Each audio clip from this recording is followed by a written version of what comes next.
Hello everyone, welcome to your spiritual nutri foods. ಇವತ್ತಿನ topic ಗೊತ್ತಾ ನಿಮಗೆ?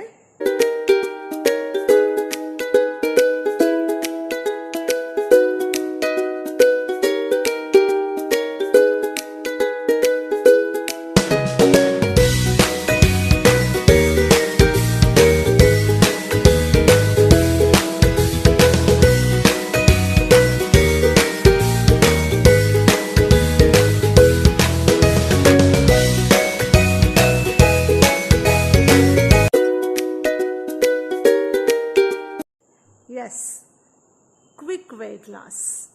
ಎಲ್ಲರೂ ಕೇಳ್ತಿರಲ್ಲ, ಬೇಗ ವೆಯ್ಟ್ ಲಾಸ್ ಆಗಬೇಕು ಅಂತ.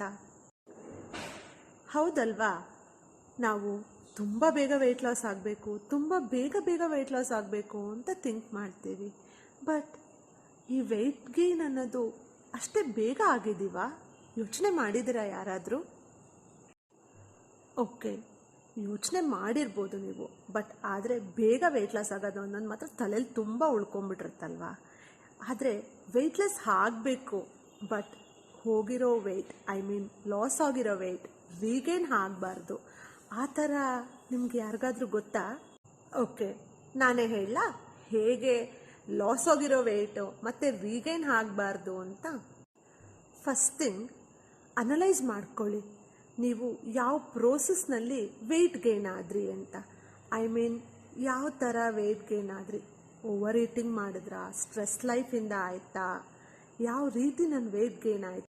ಮೇ ಬಿ ಲೇಡೀಸ್ನಲ್ಲಾದರೆ ಹಾರ್ಮೋನಲ್ ಇಂಬ್ಯಾಲೆನ್ಸ್, ಏಜಿಂಗ್, ಈ ಥರದ ಎಲ್ಲ ಫ್ಯಾಕ್ಟರ್ಸು ನಮ್ಮ ವೆಯ್ಟ್ ಗೇನಲ್ಲಿ ಇನ್ಕ್ಲೂಡ್ ಆಗಿರುತ್ತೆ.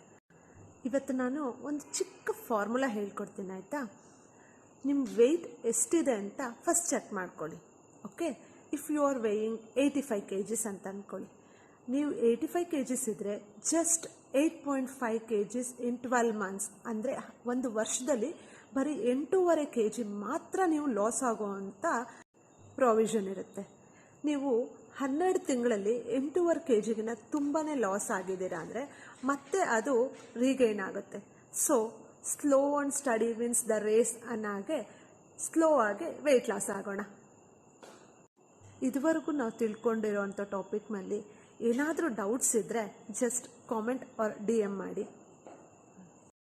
ನಮ್ಮ ನೆಕ್ಸ್ಟ್ ವಿಡಿಯೋನಲ್ಲಿ ಇದೇ ಟಾಪಿಕ್ ಮೇಲೆ ಎಲಾಬ್ರೇಟಾಗಿ ತಿಳ್ಕೊಳ್ಳೋಣ. Thank you for watching. Please do follow a spiritual nutri foods. Thank you.